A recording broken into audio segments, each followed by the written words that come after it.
Hello and once again welcome. उम्मीद करता हूँ कि आप सब स्वस्थ होंगे। तो आज हम हमारे इस एपिसोड 1 में डिस्कस करने वाले हैं regarding the dividend and dividend के regarding various different dates. Because देखिए, एज एन इन्वेस्टर हमारे माइंड में हमेशा ये डाउट होता है कि डिविडेंड हमें मिला तो है, लेकिन डिविडेंड हमारे अकाउंट में कौन सी डेट को आएगा। और समटाइम्स क्या होता है कि डिविडेंड डिक्लेयर होने के बाद कंपनी का जो शेयर है उसका प्राइस हो जाता है कम। तो अब आपके माइंड में और डाउट आता है कि कौन सी डेट को हमें सेल करना चाहिए सो दैट हमें डिविडेंड हमारे अकाउंट में मिले। तो चलिए इन्हीं सब बातों का आंसर देते हैं एंड डिस्कशन स्टार्ट करते हैं रिगार्डिंग दी डिविडेंड।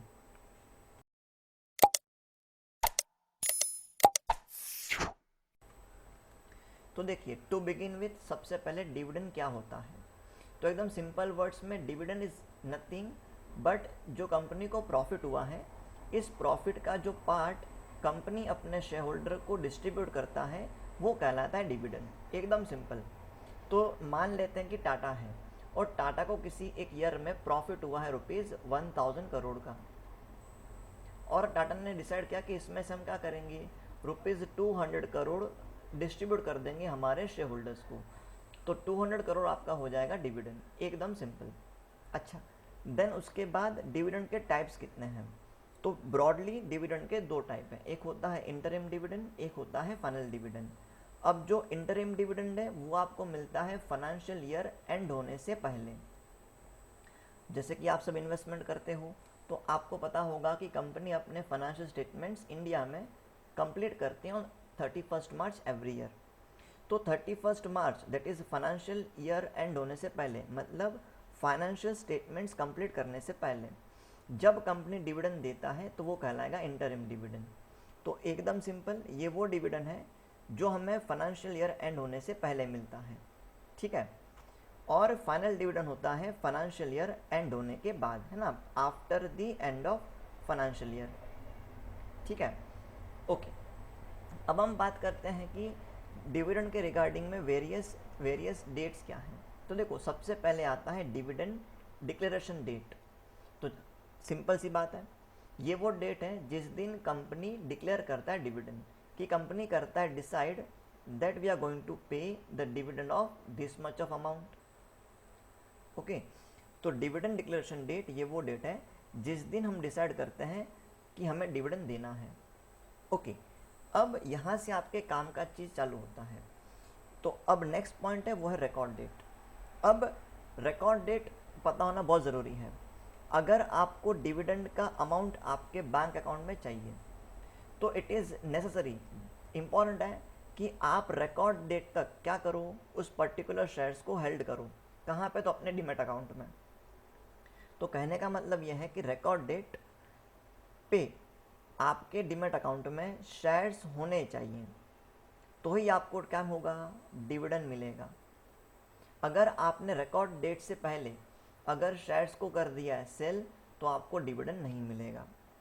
तो बीइंग एन इन्वेस्टर ये हमेशा याद रखना कि आप क्या करो, आप हमेशा शेयर्स को हेल्ड करो अपने डीमैट अकाउंट में up to the record date. अगर आप रिकॉर्ड डेट से पहले कर दोगे सेल तो आपको आपके अकाउंट में डिविडेंड नहीं मिलेगा। ओके, हाँ। अब इसके बाद आता है दूसरा एक्स डिविडेंड डेट।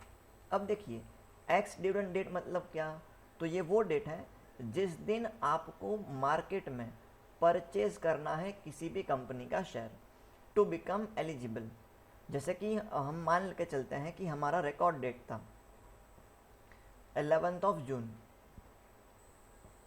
तो हमारा एक्स डिविडेंड वो होगा 2 दिन पहले। तो मान लेते हैं कि कोई हॉलीडे नहीं है, तो हमारा एक्स डिविडेंड डेट हो जाएगा 9 जून।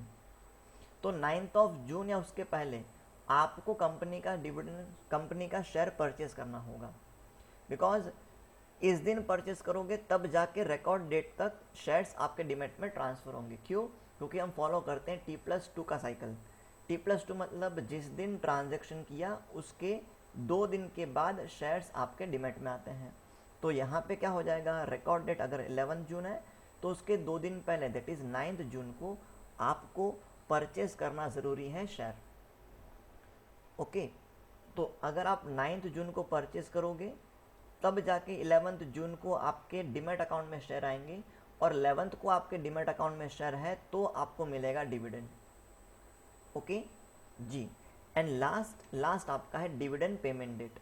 तो डिविडेंड पेमेंट डेट ये वो डेट है जिस दिन आपको डिविडेंड का पेमेंट मिल जाएगा। This is the last date. तो फॉर एग्जांपल कि कंपनी ने डिसाइड किया है कि पेमेंट डेट हमारा होगा 15 जुलाई, तो 15 जुलाई तक हर एक शेयर होल्डर को, मीन्स 11 जून को जो हमारा रिकॉर्ड डेट था, उस दिन को जितने भी शेयर होल्डर के पास शेयर्स थे उन सब शेयर होल्डर्स को 15 जुलाई तक क्या हो जाएगा, डिविडेंड का पैसा मिल जाएगा उनके रेस्पेक्टिव बैंक अकाउंट में।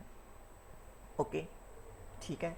अब यहाँ पे और एक बात ध्यान देना, देखो आपने देखा होगा जनरली क्या होता है, डिविडेंड पेमेंट करने के बाद शेयर का प्राइस फॉल होता है।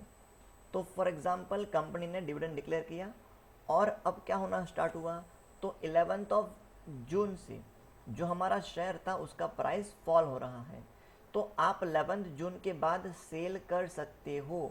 यस, ऐसा नहीं है कि 15 जुलाई मतलब पेमेंट के डेट तक आप उस शेयर को अपने अकाउंट में रखो, नहीं। कंपनी जब डिविडेंड देता है तो कंपनी लेता है ध्यान में रिकॉर्ड डेट 11 जून।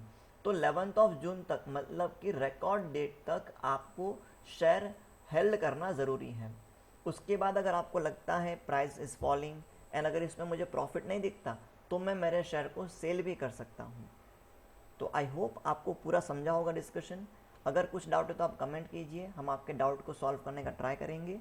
और हमारा ये जो भी लेक्चर्स हैं, इस लेक्चर्स के PDF आपको मिलेंगे हमारे टेलीग्राम चैनल पे, जिसका हमने लिंक आपको दे दिया डिस्क्रिप्शन में।